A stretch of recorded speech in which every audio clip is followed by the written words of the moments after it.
Welcome back to another episode of the Media Pass. I'm your host, Alex, joined as always by your other host, Matt. Matt, how you doing?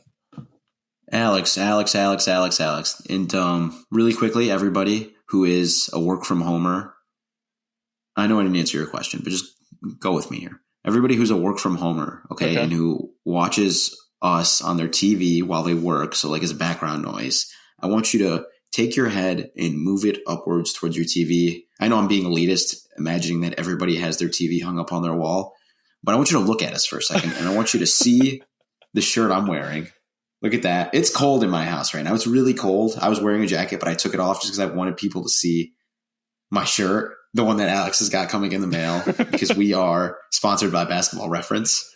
And you could benefit from something like this. All you have to do is go to Basketball Reference, sign up for a StatHead account. Okay, it's a great tool. We use it today, right, for our research, some of our stuff. It's a great tool. And if you use the code MediaPass, all right, so it's the name of the podcast, just remove the MediaPass, you get 20% off. It's got to be a year-long subscription. But if you use that code, you help us out. You help us keep making videos. You help us avoid putting stuff behind paywalls. And you help us keep getting shirts like this, because this is a really nice shirt. It's a well-made shirt. High quality. All right, Matt, we got questions. Do you want to read them? You want me to read them? I think you should read them this time. You want me to read the questions? All right, I got them pulled up right here. We have more. I think this is our season 2 record high of questions. So good job, guys. Well done. Thank you for engaging with us. First question that we have is from friend of the show, frequent commenter, Behind the Arc YT. Great episode as always, y'all. Thank you. My question is, what player that's in their rookie year to third year has impressed you the most? So I can't give away the one who's impressed me the most, but I'll just give it. This is a good time to use a little shout out. That guy, Grady Dick, man, pretty good basketball player. He's big. He can shoot. He's getting stronger. He's been overtasked on this Toronto Raptors team that just is like dropping bodies like flies. And he's been taking like these tough, like step back middies, like tough with like a TUFF tough. Like he's just out there looking like a bucket getter. And his whole role is like, he's like this, 3-and-D plus kind of guy, sharpshooter, kind of Corey Kispert type player, really high motor guy, good IQ, good nail defender. But he's going to be a really nice player for Toronto moving forward. I've been really happy with what I've seen from him this year. Yes, I love Grady Dick, but anytime you talk about him, it's just so hard, no pun intended, to not make like the low hanging fruit jokes.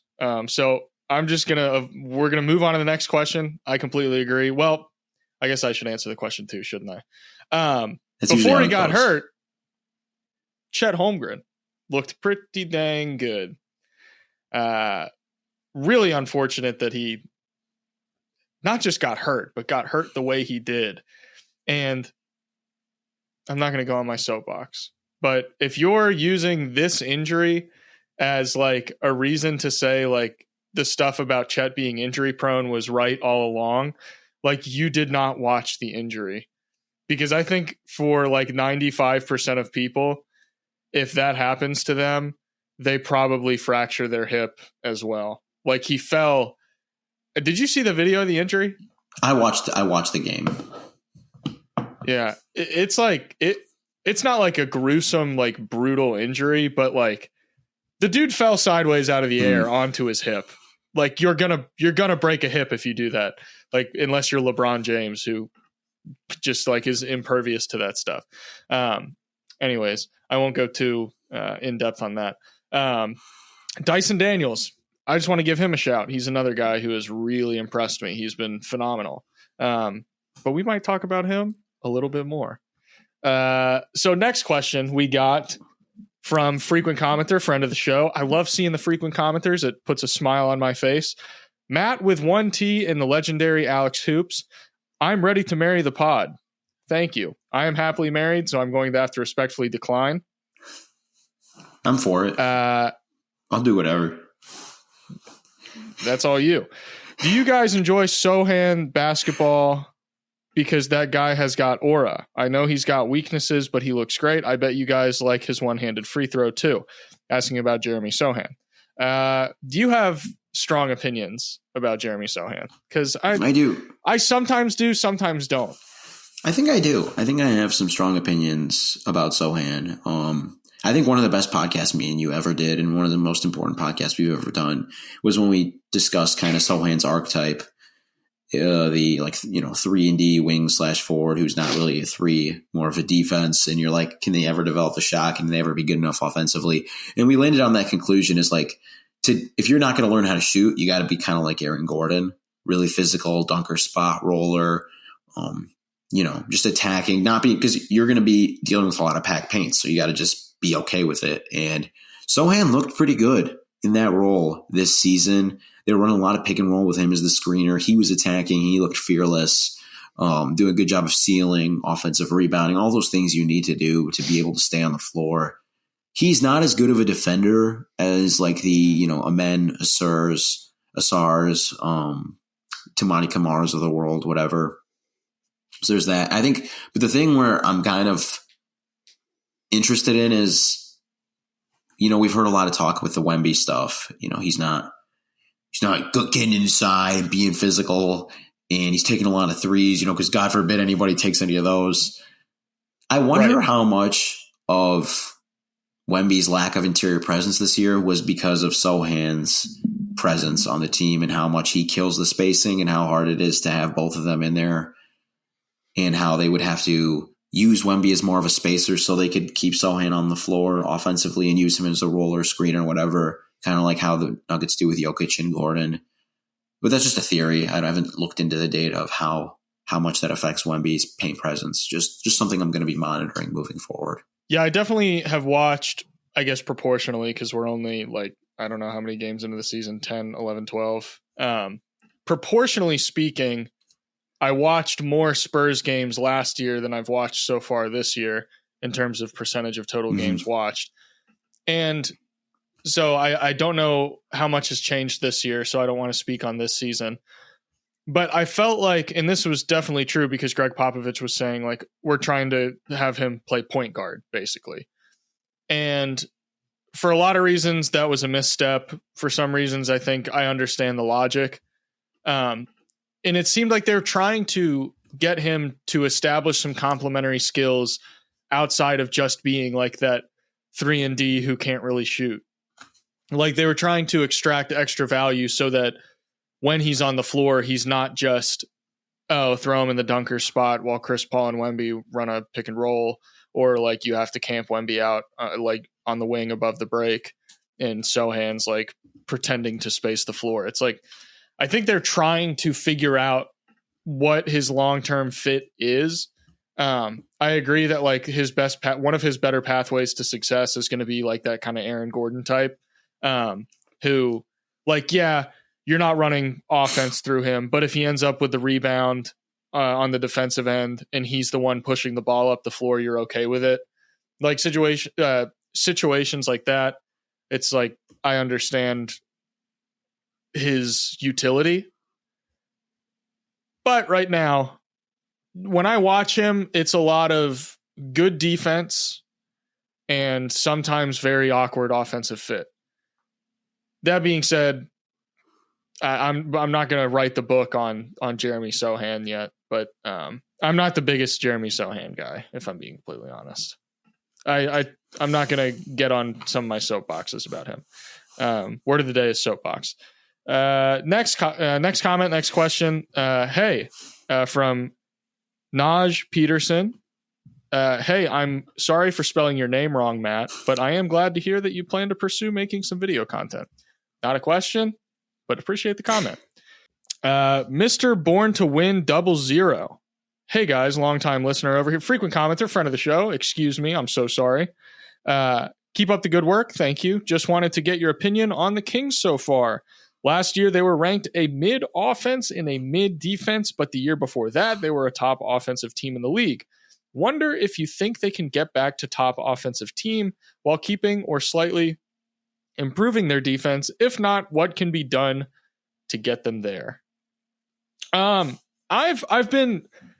It's like you're at the high school dance, and like there's this girl that likes you, and you might like this girl, but you guys are just kind of circling each other at the high school dance because you're just like, awkwardly being a teenager. That's how I feel with the Kings right now, where I'm like, I see them out of the corner of my eye, and I'm like, oh wow, they've got a really good defense. If they could get that offense up, ooh. If she just takes the glasses off or puts the glasses on to put, whatever your cup of tea is, you know what I'm saying? So my point here is I'm looking at the Kings right now. I'm like, ooh, that defense is hot. If that offense comes up, man, I tell you what, I'm going to be pretty high on the Kings. This analogy is out of control. I was going to say, how you feel about the Kings, Matt? Cassie's the luckiest woman on earth, man. The way you were rizzing me up right there. Yeah, Alex, the Rizzler Hoops. How do I feel about the Kings? I don't know, man. I never know because I watch them a lot. You know that. I have a thing with them, right? We have a courtship. It's weird. I look at their characteristics, team characteristics, whatever. They're 9th in offensive rating right now, 10th in defensive rating, 7th in net rating right now. That's historically, when you're top 10 on both sides of the ball, that's pretty good, right? They also have had terrible 3-point shooting luck. I think they are, let's see here. They have the second lowest 3-point shooting percentage in the league right now, which I don't think will hold. I think they don't have really good shooting personnel, but at least kind of league average. And then they are 24th in opponent 3-point shooting overall. That's not even like looking at like the wide open threes and stuff. They've been really unlucky with that again this year. So I wonder like how much better that defense gets once this that kind of changes. But they've also been in a lot of close games this year. And, great teams usually don't get in a lot of close games, as we're going to talk about. So, I don't know. I feel like they're just pretty good. I think they're going to flirt with 50 wins this year, maybe win a playoff series. But they're not like – and then there's the Keegan Murray thing where he's like, the guy still can't hit threes. I'm kind of waiting for him to take that star leap. Keon Ellis looks like really, really good. Kevin Huerter's kind of back. They have that guy DeMar DeRozan who's like – well respected by everyone in the NBA, but he's never actually won anything for, reasons to his game that we can discuss in a different podcast that's more philosophically inclined. But yeah, I don't know. I'm kind of whatever with them. Upper middle class team. Yeah, I think that's a good way to put them. Like I feel like I kind of undersold their offense. Their offense is not bad right now. Like they have a fine offense. But and it's like not what it was 2 years ago. Right. That's, to me, it's like, wow. If you get back to that point and I know Mike Brown's talked about it over the last 2 seasons about how they're trying to establish more of a defensive identity. If you get even 90% of that 2 years ago offense back with this defense, that team all of a sudden goes from being upper middle class to like top 1%. Or top 5%, you know what I mean? Yeah. Yeah. Shout out to the Kings. I like the Kings. I'm keeping my eye on them. They're in my peripheral vision right now. Let's get into the beef of this episode, which is we're doing a little stock trading. It's time to make some purchases. Maybe time to sell some of our shares. So Matt, why don't you lead us off with your first? The market's open. The bell has rung. Does the bell ring when the market opens or only when it closes? It doesn't matter. The market's open. Matt, he's picking up the phone. What's your trade? My trade. I'm going to start on my little hater box, my hater soapbox. I'm going to get it out of the way. Me and this fan base, we're on a collision course with each other this year. One of us is going to win. One of us is going to be out of a job. Alex, you remember when Elon Musk, like the Dogecoin thing first kicked off a couple of years ago? Elon Musk had that SNL thing he was on, and then like everybody had to sell all their Doge immediately. Is this ringing a bell to you? Vaguely. Okay. It might be ringing a bell to somebody. You had to like mass sell it because you knew it was at its all-time high. Get rid of this. I'm selling every piece of stock I have in the Phoenix Suns right now. Yeah, I know Kevin Durant's hurt. I know Bradley Beal's hurt. So like forget all that for a second. They were 8-1 coming into the start of this week. And yet they were like 12th in net rating. And, just for some, this is the media pass. We're trying to teach you guys how to think more about basketball, analyze basketball, right? The way that people in the media do. Usually when we as analysts, like kind of handicap teams, whatever, we look at net rating because historically the great teams beat teams really badly because the closer a game, basketball's, a very volatile sport. It's a one ball. It's a little piece of physics moving around, colliding with a bunch of different particles. So when you're in these close games, you leave yourself susceptible to something wacky happening, and then you end up with this loss, kind of like the Dallas Mavericks have been doing the last couple of weeks. Let's talk about them later. But so great teams blow teams out. They have high net ratings, yet the Suns are kind of like middle of the pack in net rating. What's the reason for this? Well, if you look at their 9 wins this season, 7 of them have come in clutch time, and all 7 of these were with Kevin Durant, right? And they have 1 win over double digits this season, okay? And you could say like, oh, you have Kevin Durant, Devin Booker, like these guys are the kind of guys you want in the clutch. Last season they had pretty much those 2 guys all the time, and they were 20-21 in clutch games. They're 7-1 this year. So unless you're like Nikola Jokic, where you have like 5-6 years of data suggesting that your team is just better than everybody else in the clutch, you can't really count on like clutch time stats, like holding up. That's also like a volatile stat, kind of like 3-point shooting, something we talk about a lot. So why is it that the Suns don't have a high net rating, right? Why do they have all these close games? It's because their roster is still pretty flawed. Like, we talk all the time. You need depth, you need balance, you need fit to win in this league. You need depth, talent, fit to win in this league, right? They have talent. They have depth now. Okay. They added this summer. Good old Tyus Jones, Ryan Dunn, very good basketball player, right? Who else they had? Mason Plumlee this summer. Monty Morris, who hasn't really worked out for them, but he's there.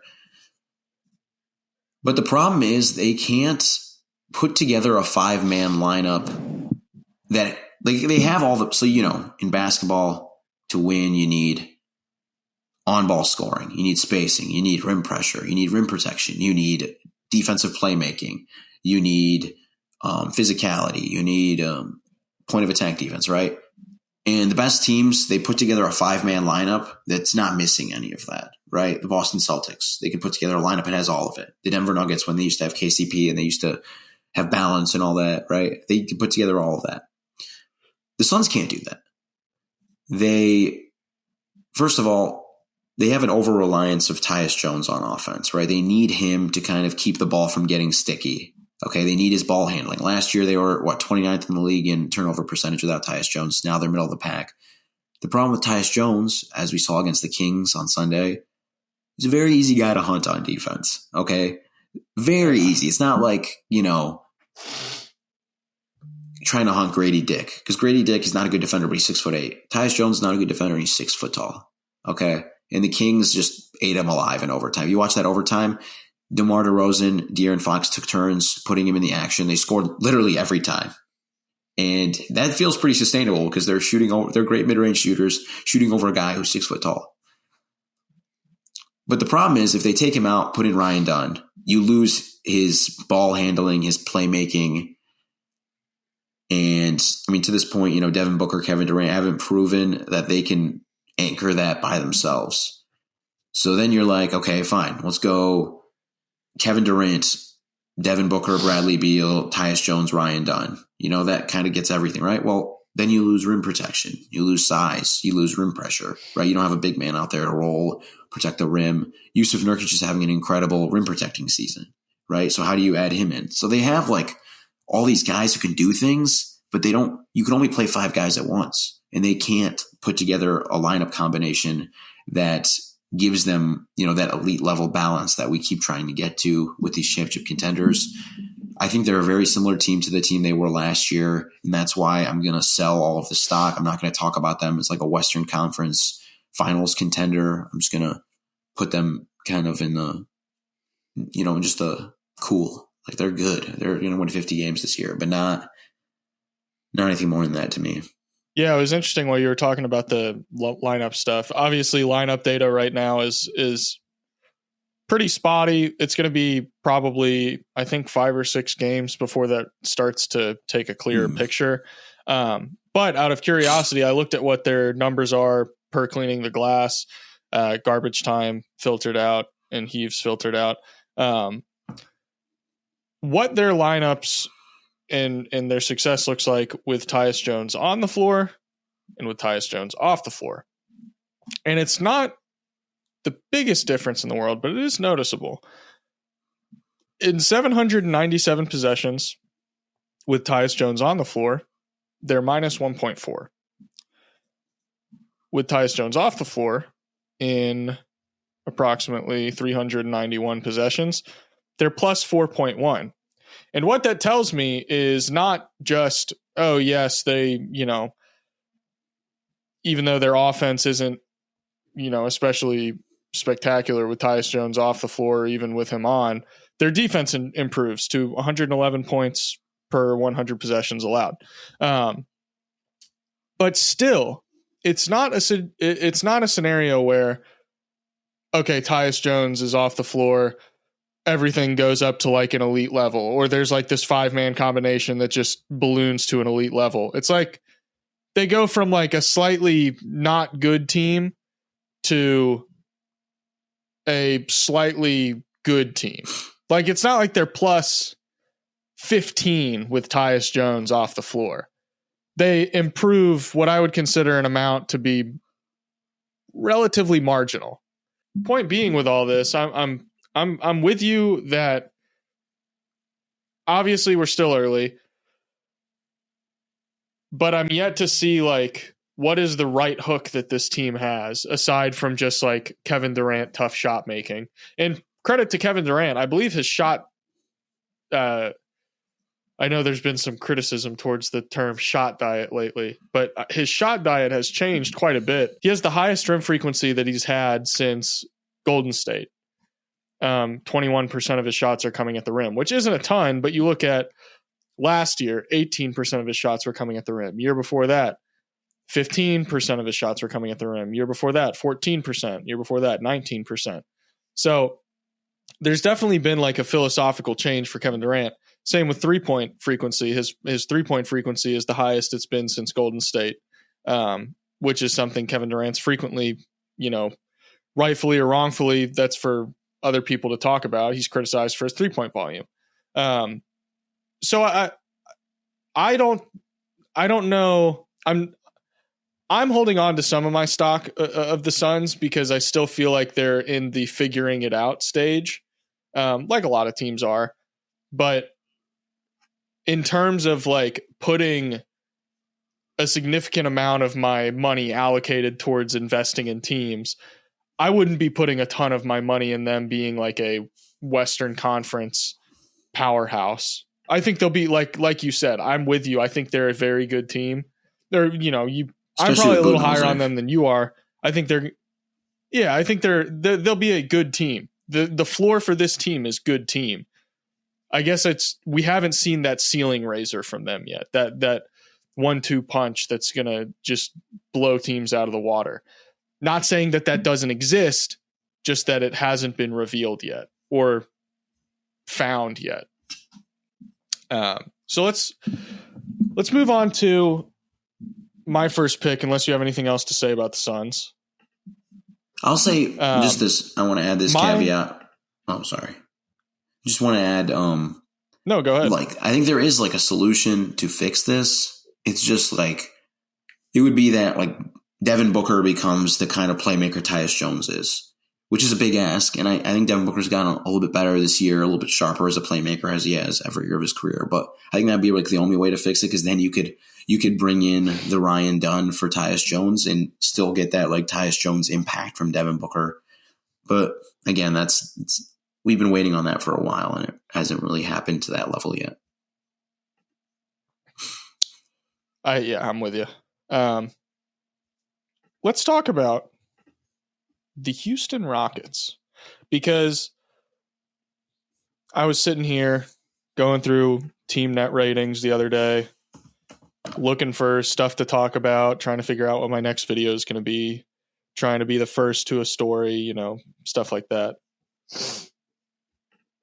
And lo and behold, I pull up the NBA's website, team advanced net rating, and I sort highest to lowest, as one does. And something sticks out to me. I look at the Houston Rockets. It says 8-4, 6th in net rating. I'm like, okay, surely they're just benefiting from some good shooting luck. So I go to the NBA website, look, team shooting dashboard, closest defender stats on Google. Click it, go to the Houston Rockets, look at their wide open shooting. Oh no, that's interesting. The Rockets have horrible shooting luck right now. They're shooting 32.7% on wide open threes. So I was like, surely they're just benefiting from their opponents shooting horribly, right? So I go to opponent shooting dashboard. Nope. Houston Rockets opponents are shooting 46.7% on wide open threes. So, you know what? I think I'm buying the Houston Rockets because they have horrible shooting luck, 32.7% on wide open threes, and their opponents are flamethrowers on wide open threes right now at 46.7%. And yet somehow they are 8-4 with the 6th best net rating in the NBA.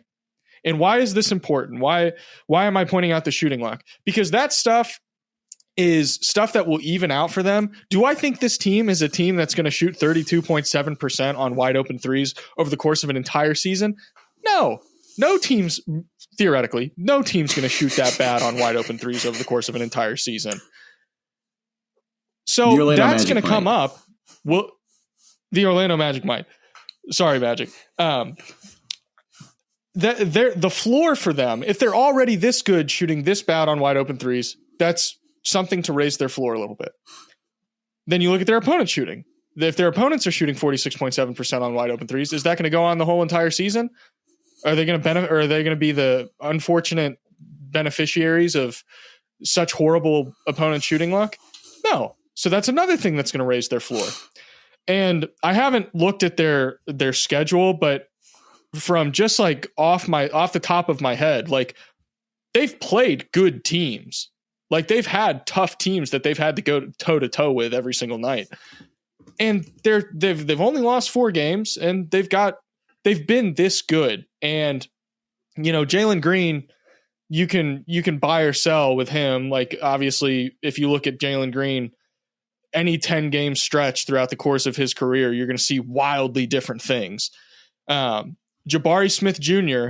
is, I think, I've been impressed just watching him thrive in this super like role player role where he can definitely do more. Like I'm someone who believes Jabari Smith Jr. can do a lot more than what he's been able to, or been given the chance to show. But they're like, dude, crash the glass, get easy putbacks. If you find yourself with maybe a nice little mid-range look here and there, you're allowed to take it, go for it. They're letting him shoot. I'm not entirely sure what I'm assuming his 3-point percentage probably isn't very good considering what their percentage is on wide open threes right now. They're letting Amen Thompson just wreak havoc on the defensive end and be this like super weird, unorthodox player on offense. Just this team. Şengün, that clip you posted where he was running the floor, that was a pretty loose definition of running, but I think in the context of Şengün, I was like, yes, it's technically running. His strides are like, 15 feet each. Yeah. But he was, he's giving no effort. One's ever waddled that hard. Yeah, exactly. He's Colin Farrell in The Penguin. He's Oswald Cobblepot. But he's out there doing his thing. And I tell you what, man, as an OKC fan saying positive things about the Rockets, I guess that rivalry's kind of cooled off. It's more of a Cold War right now. You know what, man, I like the Rockets, and I'm buying some stock in the Rockets. I tell you what. Oh, dude, I'm so with you. First of all, I'm kind of again, I don't know. I gotta word these things better, but I'm getting ready to sell some stock on Jalen Green. That's not a segment, but I think I'm good on selling some shares. Like, it's the same story again this year with just the lack of efficient. Like, he's still not an efficient scorer in year 4. That's a little worrisome. He hasn't like Cade Cunningham missed a whole season, so you can't get to that. But I'm kind of out on him. But the fact that he's not playing well, and this team is like, what would you say, 4th in net rating, and the fact that the 3-point shooting. By the way, I pulled it up. So, like Alex said, teams are shooting 47% on wide open threes against the Houston Rockets. Even if they end up being the team this year that's just so unlucky with the opponent shooting, the worst in NBA history is 43%. Since the tracking data started in 2013. So that's at least going to go down 4%. It's never been higher than 43% opponents have shot against a team. So there's that already baked in there. That's already just like a point a game, basically 1 or 2 points a game they're getting back. If nothing else changes. I don't think they're a good shooting team in general. So that 3-point shooting will probably creep up to like a 34%. I think the league average on wide open threes is like 38%. So maybe they'll be 35%, whatever. But have you seen when they send – so I interviewed a coach years ago who played his name's Jim Les. He had a cup of coffee in the NBA. And I asked him because he played against the 1996 Chicago Bulls. And I asked him like what it was like. And he said they used to have this thing. They'd call it unleashing the dogs, right? They would unleash Ron Harper, Michael Jordan, Scottie Pippen at you, and it's just like you passed from this life without even knowing, right? They tore you to shreds. That's kind of like what it is when you watch Amen Thompson and Tari Eason off the bench. Like they just, and I know they're doing this against a lot of bench lineups. Yeah, they do this against a lot of bench lineups, so it's not as good of a player. But it's like funny. It's like you send the varsity boys out to pick on the JV kids. Like these two are just hounding dudes. Yeah, I was watching that Clippers game from Wednesday. And the Clippers made this like crazy comeback. Ty Lue did that, the Ty Lue thing where he brought his entire bench in. They're down 15 with like 6 minutes left. So he's like, let me play Jordan Millard, Bones Highland, Kobe Brown, Amir Coffey, and Terrence Mann and see if we can come back. And they did. They actually came back, brought it down to a 5-point game with like 40 seconds left. They had a sidelines out of bounds play that they ran. And I think it was Amen Thompson. Yeah, Amen Thompson like sniffed it out immediately and deflected the pass. So they're like, okay, Clippers are like, let's regroup. Well, let's try and run this play again. So they ran a different play. And, I can't remember who takes the layup. Somebody takes the layup. And then Tyree Eason comes out of nowhere and just swats it so cleanly, so perfectly. It ends up being a jump ball. And it's just like in 15 seconds, those two both just making an incredible play. And that's who they are, those two. That's like what we were supposed to get from Alex Caruso and Lonzo Ball all those years ago was what we're getting from those two now. Yeah, man, I like the Rockets, and I can't believe I didn't say anything about Tari Eason. One thing I will say about Tari Eason, did you see that clip where he like gets the rebound or he gets the pass or rebound on the baseline, and he put up that shot that was just horrible, just like hit the side of the backboard. He was like 5 feet from the basket. I have not. It was against the Pistons. It was very funny. But that's all I got on the Rockets. What's next on your ticket? By the way, they haven't even had like the Reed Shepherd boost yet. I still think he has more to give. He's more to give to this team this year. So too. But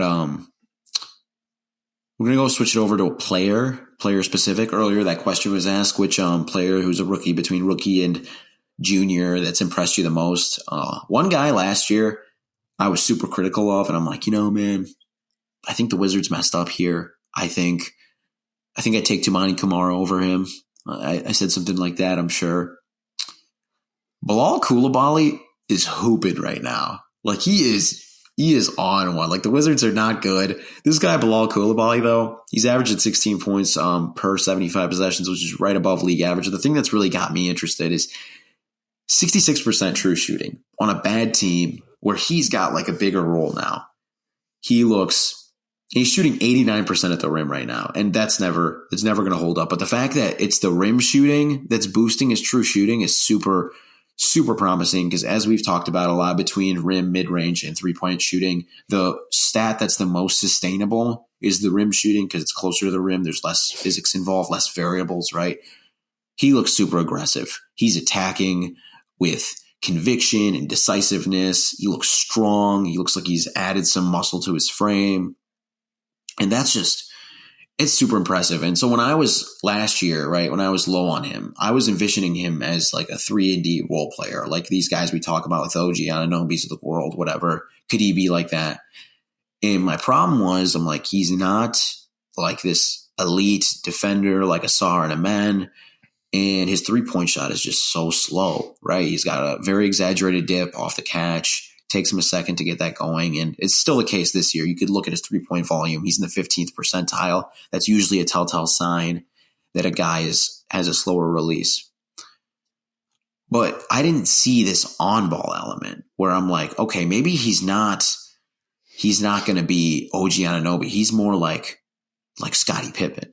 You know, he could create. Like, he could run pick and roll as the primary ball handler. He's not just a spacer. So I did a quick query on the good old stat head. The NBA seasons, okay, where a player has averaged at least, since 1972, a player has averaged at least, where am I at here? We got 15 points per game, 5 rebounds, 2 assists, 0.7 steals, 0.7 blocks, and they're shooting at least 63% true shooting from the floor, okay? We've got, let's see here, 84 different seasons. I'm just going to name each player that's on this list real quick. I want you to hear some names. Got Zion Williamson. That guy's been on an all-star team before. Nikola Vucevic, all-star. Karl Anthony Towns, all-star. Pascal Siakam, all-star. Detlef Schrempf's been all-star. Domantas Sabonis, all-star. Jeff Ruland, he played back in the days of the Wizards, all-star. Kristaps Porzingis has made an all-star team. Calvin Nat, I had to Google search it, but he has been on an all-star team before. Chris Mullin, all-star. Kevin McHale, all-star. Cedric Maxwell, former Finals MVP, all-star. Lauri Markkanen, Zach LaVine, Sean Kemp, Nikola Jokic, Magic Johnson, LeBron James, Chet Holmgren will be an all-star. Tyler Hero, we're just going to move that over. Montrezl Harrell will also put a pin in that one. Aaron Gordon, very good basketball player. Rudy Gobert, all-star. Artis Gilmore, all-star. Shai Gilgeous-Alexander. Danilo Gallinari, underrated in his prime. Joel Embiid, Kevin Durant, Anthony Davis, Brad Daugherty, Adrian Dantley, Stephen Curry. Hey, look, are you going to go through all 84? Oh, we're almost done. We're almost done. No, it's not. I'm doing like all the different. You got Jimmy Butler, Charles Barkley, Giannis, Jared Allen, Kareem Abdul-Jabbar. Almost everyone is an all-star except for Harrell, Aaron Gordon, and Danilo Gallinari and Chet, but Chet will be an all-star. I like that company. That's a good sign. I like that company. I know it's those silly box curated stats, but like, guys don't like at that size to have that kind of true shooting percentage, to be that efficient around the rim. That's a good indicator.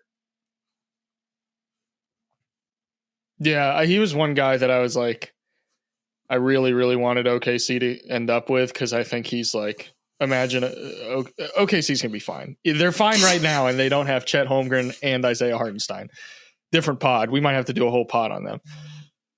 Point being, I'm with you, man. I'm buying all the stock I can get my hands on, but the price of a brick going up on Bilal.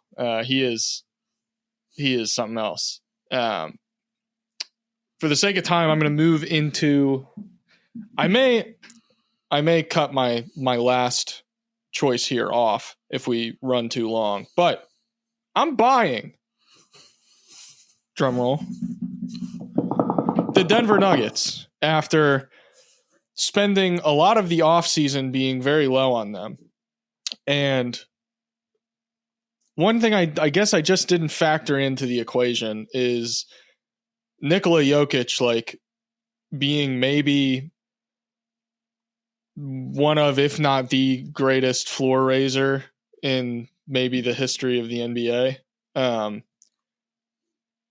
I say that because, so games that I watch fall into probably a few different categories. I'd say there's games that I just like have on. There's games that I watch where I'm like, I'm watching the game, but I'm not like trying to like figure out all the minutia going on. Mm. And then there's games that I like study, where I'm like, I'll rewind the possession like 7 times until I figure out everything that happened on it. I've studied 3.5 Nuggets games for a Jokic video so far. And one of my biggest takeaways from that process has been, like, I'm convinced if they would just like do everything, like, you could say this about any team, but if they did everything right, like, they'd score on every possession, basically. Not every possession. That's an exaggeration, hyperbole. But like, their offensive efficiency is already so good. And like, my goodness, do they have a lot of guys making mistakes in the half court. And one thing I've noticed is, you know, people talk about Jokic like not caring about basketball. He'd rather be racing horses and stuff. This dude gets so mad at his teammates when they're not where they're supposed to be. Like, Jokic definitely cares, because I've seen this man over the course of 3 games get pissed at Peyton Watson for missing a cut or not being ready for a pass, or Julian Strawther not lifting to the above the break like he's supposed to. I've seen Jokic get mad at stuff like that like over 24 times over the course of 3.5 games that I've studied. And their defense isn't good. Like, I'm not going to sit here and be like, well, they can be, you know, they can be a good defense, blah, blah, blah. They have good defensive pieces. Christian Brown is a very exciting one-on-one defender. He can do some solid, you know, weak side rim protection, stuff like that. Peyton Watson is a fantastic transition playmaker. Just getting those chase down blocks and stuff. I'm excited by what he can do as a help defender. Some of the instinctual stuff probably needs to come up a little bit. But I'm not going to sit here and be like, yeah, the Nuggets are going to be a defensive stalwart. They're going to have a top 10 half court defense. You know, they can maybe be on the lower end of that threshold, but they're a long way from that right now. And I'm not going to sit here and try and pretend that they're a great defense. But the offense, there are teams where I'm like, yeah, you know, your defense sucks, but your offense is good enough to where it doesn't matter. There are a few teams that I'm willing to make that exception for. But a team of Nikola Jokic and Michael Porter Jr., who actually I don't even think actually, no, last I checked, Michael Porter Jr. might be having the best season of his career. Jamal Murray, I think just based on eye test, I don't know what the stats say, but eye test tells me he's doing pretty well. Numbers aren't even that great. I feel like he's done better than his numbers indicate this year, just in terms of the difficult shot making that is necessary for him to kind of be that caliber of player that he needs to be. Particularly, like you said, this team gets better in fourth quarters. I don't know what the numbers say on that this year, but I feel like that is true. I feel, just based on the games that I've watched, that the Nuggets turn it up in the fourth quarter, and that shot making that they need from Jamal Murray. There's one possession in particular from Jokic when they were playing OKC that really stood out. And OKC is a team that's very unorthodox in their defensive scheme. They throw all sorts of different looks at you. They're going to throw a ton of different players at you and just keep you guessing. And OKC did a really, really good job defending Jokic on this one possession. They were sending like triple teams at him. The timing of the doubles, and this is something that does throw Jokic off. It's one of the few things that seems to throw Jokic off, is when you mess with the timing of when you send the double team. Rarely it's going to make that much of a difference, but OKC was doing it in a way where it occasionally had somewhat of an impact. And also having that crisp top rotation where you've got a guy one pass away. You know, Caruso's guarding this one guy, Michael Porter Jr. one pass away. Caruso goes to double. Isaiah Joe misses the rotation. Michael Porter Jr. gets a wide open 3. You have to be really crisp with that top rotation, where that guy who's on the Michael, or not on the weak side, that weak side defender has to be ready to rotate onto Michael Porter Jr. when whoever is guarding Michael Porter Jr. goes to double Jokic. That's like the most important thing to do defensively when you are defending the Nikola Jokic Denver Nuggets. And OKC played great defense this entire possession. They force a miss, and the ball ends up on the ground, and there's like 4 defenders scrambling for the ball, and Jokic just reaches down, picks it up, The defense is contesting a shot. They're all up. He's got 4 defenders on him. And he just floats it into the basket. It's like, you did nothing wrong. The defense did nothing wrong there. You could argue, oh, they should have picked the ball up. They should have gotten the rebound. And yes, but it was just one of those things where, like, how did Jokic just happen to be the one who picked? There's 4 defenders there. And it's, I studied the possession like 4 different times. I watched it, multiple times over and over, trying to see, like, whose fault was it that they didn't get the rebound. And I'm like, it was no one's fault. Like, it was just one of those things where Jokic is Jokic, and he's just better than everybody else. He's the best player in the NBA right now. And that's all there is to it. Like, there is so much that you can say about this team. There's so many criticisms that you can have.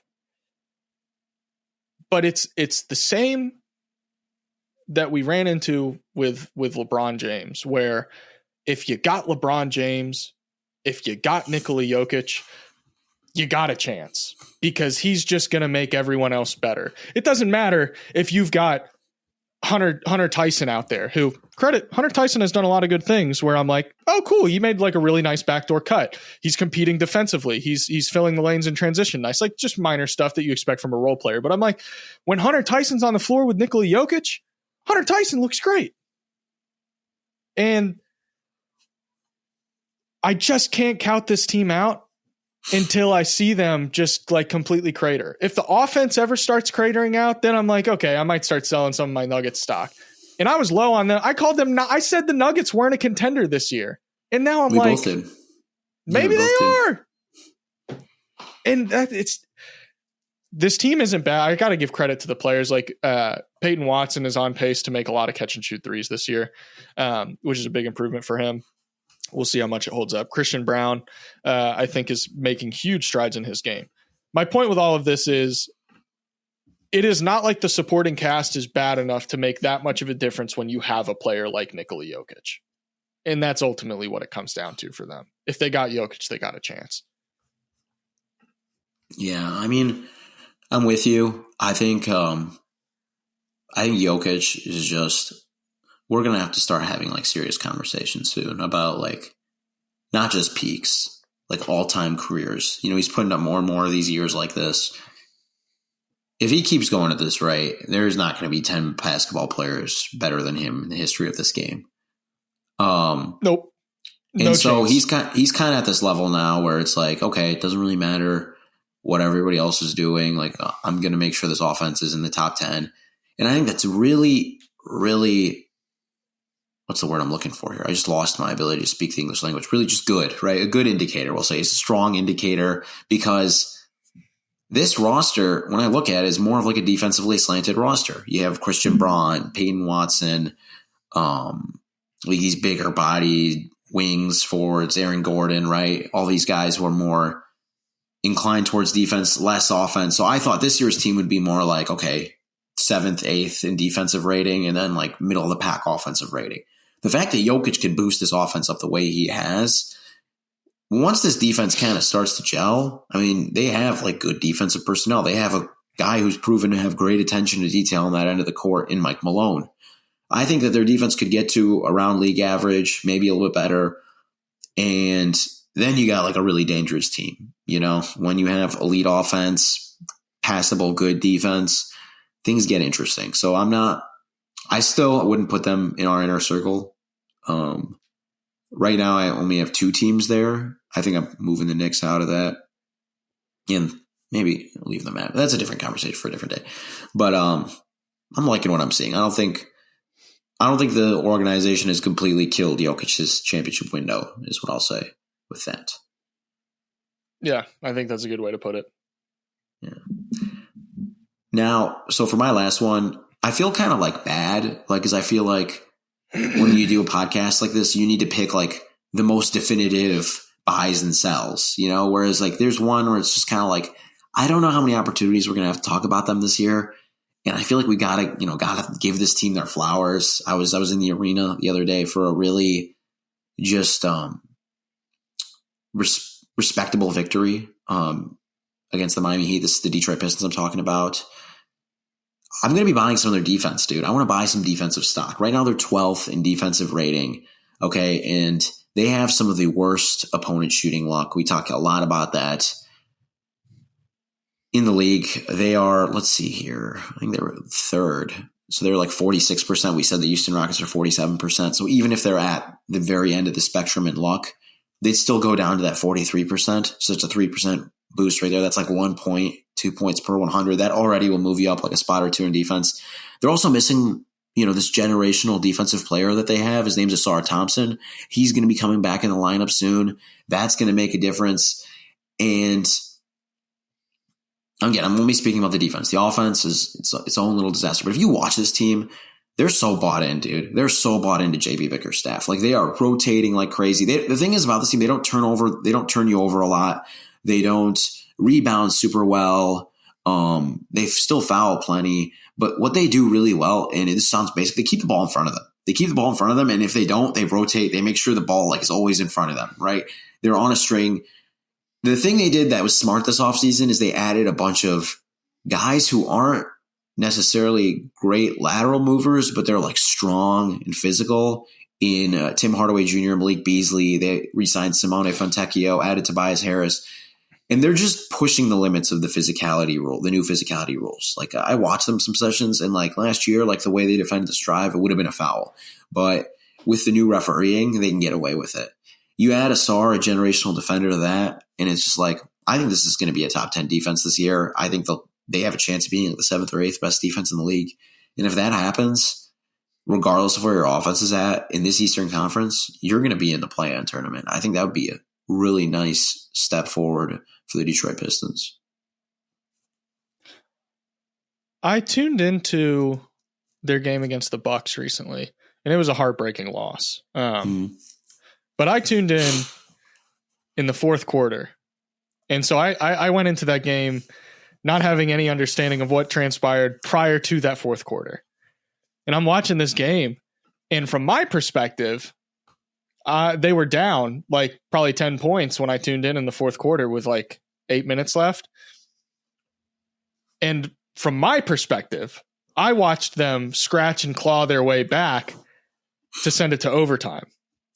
But then my buddy, Nick, co-host of the Shoot Around, friend of the show, Motown Noah, host of the Coping Hour, he is a big Pistons fan, as most people probably know.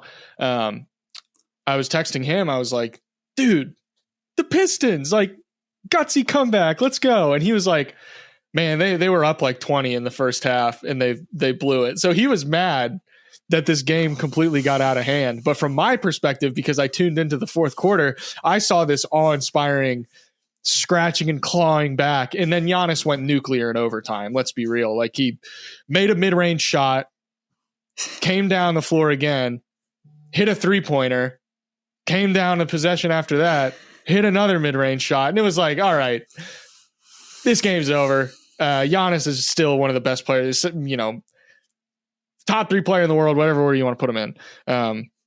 Giannis is Giannis. But anytime I watch a Pistons game, I'm like, man, this is not a bad team. And they've got a lot of stuff not going well for them right now. Like, Tobias Harris still kind of stinks. I don't think he'll stink forever. I'm so sorry. He's the nicest guy. Jalen Duren. I just want to say that. Oh, yes. Everything I've seen from Tobias Harris off the, seems like the consummate professional. I'm talking strictly from like a, man, you're shooting what from the field? That part of things. No, Alex is Jalen Duren's got to clean it up a little bit. He hates athletes. Goodness gracious. Don't put words in my mouth, Matt. How dare you? But man, I like the Pistons. And Jaden Ivey is, I think his shooting splits are coming down to earth a little bit, but like timely shots, man. He hits some timely shots. And some of them are shots that I just would have never thought Jaden Ivey had any business making. So I All that being said, I'm with you, man. Buying the Pistons. The fact that I'm finding stuff to like in their offense, and you're singing praises about their defense is where I'm like, yeah, this team's gonna make the play in. Like it's really, really hard to imagine unless, obviously injuries happen, but barring that, taking that out of the discussion, this team it's got to be a play-in team. I just don't see a world where they're not. Just a quick shout out. I'm actually going to be writing about him next week. We'll be interviewing him next week, but Isaiah Stewart, man, chef's kiss on the defense. He's having a phenomenal year. He deserves all the love and credit in the world. Alex, do you want to go ahead and share your last one? I think I have a good idea of who you might be saying. Really? Well, guess who? Who? You kind of alluded to it. It's Dyson Daniels. It's the vacuum man. No, I'm actually selling. You're selling Dyson Daniels stock? I'm not selling Dyson Daniels. Okay. I'm buying all the Dyson Daniels stock. Yeah. I think I'm going to start selling my Jaden McDaniels stock. How do you feel about that? I'm kind of worried about you. Why? You okay, man? Like, well, I'm just kind of really worried hard now. For me. Is there something you want to talk about? Should I turn the camera off? I've just I've loved Jaden McDaniels for. I've loved his game. I've loved his potential, and obviously the defense is immaculate. Except when he fouls constantly. This dude commits so many fouls. And they're not. I don't care if a guy gets called for a lot of fouls if he's playing like good physical defense, because then it's just like, do you get the defensive reputation that you deserve? Jaden McDaniels gets called for so many just like frustration fouls where you can tell his head's out of it. He lets his emotions get the best of him. And he just fouls a guy because he needs a break. He's not happy with the shot that he missed on the offensive end. And it's stuff like that I'm like, man, like this is stuff that should have been left in 2022. Like this shouldn't, we're in the 2024-2025 season. I could excuse this stuff when you were 21 years old. And we're 3 years down the road and it's still happening. And it's just, I can live with it when the shot's falling and we're getting more of the flashes of his creation ability and stuff.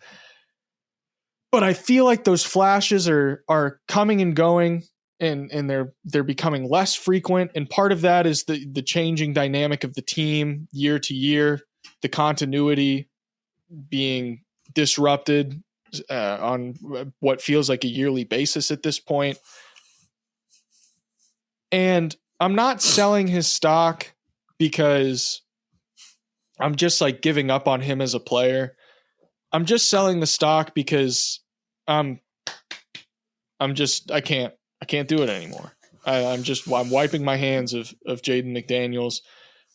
I think he will continue to be one of the best wing defenders in the entire NBA.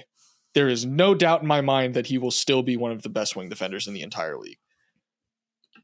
But the offensive stuff where I'm like, guys, you see that Jaden McDaniels mid-range jumper that he created off the dribble where he's got that crossover that's real nice, but I feel like the confidence never shows up as much as it should. Theoretically, the opportunity isn't there always. And even when it is, when you feel like he should be using it, he's not. And he is 24 years old. So it's like, I'm not saying he's like, the maturity's not there yet. There's still plenty of time for him to mature and grow as a player. But my investment in Jaden McDaniels where I'm like, guys, this is a future all-star. I can't do that anymore. There are other players that I'm going to take. I'm going to sell my Jaden McDaniels stock and I'm going to start looking at other potential purchases in terms of player stock. Yeah, he's, I'm like Andy in Toy Story, where he's like, I don't want to play with you anymore, and he drops Woody because he wants to play with the fancy new toy. It's like, I'm always going to root for Jaden McDaniels, but at this point, I can't keep waiting for the leap to happen. So I'm not going to do it anymore. Yeah, I mean, so to your point about the fouls thing, I think as a general rule, you kind of live with high fouling when it's because you're taking these risks and creating havoc and stuff. And you're like, well, how much havoc do you have to create to make the fouls worth it? Usually that'll show up in your plus minus defensively. And right now, the Minnesota Timberwolves are 7 points worse on defense when Jaden McDaniels on the floor. Worse, not as in like their defensive rating is lower, because lower is better for defense. Like, it's higher. This is the second year in a row we've seen that. But the thing that's worrying me is last year when he was on the floor, they were still like a 111 defensive rating. This year it's all the way at 114. So that's a little worrisome. That's telling me that this year the trade-offs to his foul-y nature are not as worthwhile as they were last year. It's not leading to as much of his usual havoc. I wonder what's going on. Maybe it's just a slow start. I know there's some poor shooting luck going into this. I was looking at that. The Timberwolves are shooting pretty badly, shooting worse, and teams are shooting much better against them when he's on the floor. But they're so far this season in 350 minutes, 15 points better. They're 15 points worse, when Jaden McDaniels is on the floor. So that's a little concerning, especially with all these other upcoming, because he used to be like the cream of the crop when it came to that upcoming that 3-and-D, Mikal Bridges, OG Anunoby archetype, whatever player. He was like up next, and I'm not as tapped in as you are. I've only watched, I think, 3 full Timberwolves games this year. Should be watching that one against the Kings tonight, though, so that'll make it 4. Still more than, most people watching 3 full games of a team that you don't cover specifically when they've only played 12. That's a different conversation. People will hear you and be like, you've only watched 3 other games, so I thought that you do this for a living. I'm like, I cover all 30 of the teams, right? And they've only played 12 games. I'm watching 25% of the games of a team that I don't cover. Yeah. If anything, that's like, I haven't even written about them. But that's a whole other thing. Yeah, if you're going to put in a bow in this, can I just throw out a couple honorable mentions? By all means. All right. If I was you guys, I'd buy everything Hawks-wise. They are really poor opponent shooting luck, like we've talked about. Worst injury luck in the NBA right now. They've had the most player games missed this season, according to Spot Rack. That's a great tool, by the way, that Spot Rack player games missed thing. I love that. I'd use that if I was you guys, free, whatever. The Clippers. Clippers have had a super tough schedule this year. I know a lot of people are kind of out on them because all of their non-shooting guys like Chris Dunn and Amir Coffey are like shooting out of their mind from 3 right now. But keep in mind, like James Harden's cold, Nicola Batum's really cold, Terrence Mann's been super cold from 3, so I think it'll all even out. They also have the hardest strength of schedule according to Dunks and Threes' little stat so far this season. Still 6-6, and the big thing, they might be getting a top 5 player in the world back. I know we got to get, at some point you got to give up hope on Kawhi Leonard staying healthy. But if he's this team with that coach and Kawhi Leonard playing the way he was last year, it's not nothing. It's not nothing. If they're we're back at prom. We're back at prom, and I'm there, right? And I see 2 girls. I see one girl is the Sacramento Kings. I see 3 girls: Sacramento Kings, Phoenix Suns, and LA Clippers. I look at the Phoenix Suns and be like, jail, prison, go away. I want anything to do with you. See the Kings, you're like, oh, that's pretty nice, right? Whatever. Then I see the Clippers, I'm like, that's the prom queen, right? Between the 3 of those. So buying some Clippers stock. This one's pretty self-explanatory. Sell all the Bucks stock you can. If you still have some, it's a bloodbath. Just get rid of it. And then as long as Paolo Banchero's hurt, I would just sprinkle in a little bit of Cole Anthony. They've won their last 4 games since he re-entered the rotation. He's got juice. diversify your portfolio a little bit and get some Cole people, Anthony stock. Come on. Buy some crypto. You need crypto. Oh gosh. This is just let's turn this into a crypto investment podcast. Investment podcast. Just analyze. Yeah. Gosh, do not take basketball investment advice. Fine. Financial advice. Don't take financial advice from anyone who covers basketball. Have you noticed? You could take it from Michael Lewis, but that's a different guy. I guess he doesn't cover basketball for a living. He just covers sports and economics for a living. But have you noticed it's the same kind of person on Twitter who will like tweet about athletes being soft, just like all this like anti-athlete stuff, are also the ones like you see on the side that are listening to like these crypto investment spaces, things like 100 best things to invest into today, whatever. It's just like that same, it all falls into the same character type. I just want to throw that out there. Yeah, it's like a Venn diagram, but it's just a circle. Yes. It's like guys who call athletes soft and like crypto bros. It's a circle. Yeah, and then you add in like people who think the Phoenix Suns are title contenders. It's all one bucket. Shut up, man. Shut up. I don't want to do this podcast with you anymore. All right. On that note, good way to end the show. Guys, if you made it this far, you might as well leave a 5-star rating. You clearly liked something about it. Or if you're one of those people who looks for things to get mad about and you found something to get mad about, then you should also leave a 5-star rating because we did our job of making you mad. You're welcome. So leave a 5-star rating if you're here. There's comments on Spotify now. Did you know that? I didn't know that until like a week ago. There's comments on Spotify. So if you got a comment to leave, but you're not on YouTube and you're like, man, I got to let these guys know something. I got to ask these guys a question. Guess what? You can do that now. You can do that. So leave a comment on Spotify. I don't know about Apple. Sorry about your luck. Amazon, I don't know either. Best of luck to you. You're going to have to migrate over to Spotify or YouTube if you want to leave a comment. If you're on YouTube, be sure to subscribe, leave a like, let us know in the comments what you think of this episode, what you want us to cover in the future. And as always, leave your questions. Follow us on Twitter at AlexHoops_, at Mat Issa 15, MATISSA 15. Thank you guys for watching. We'll see you in the next one.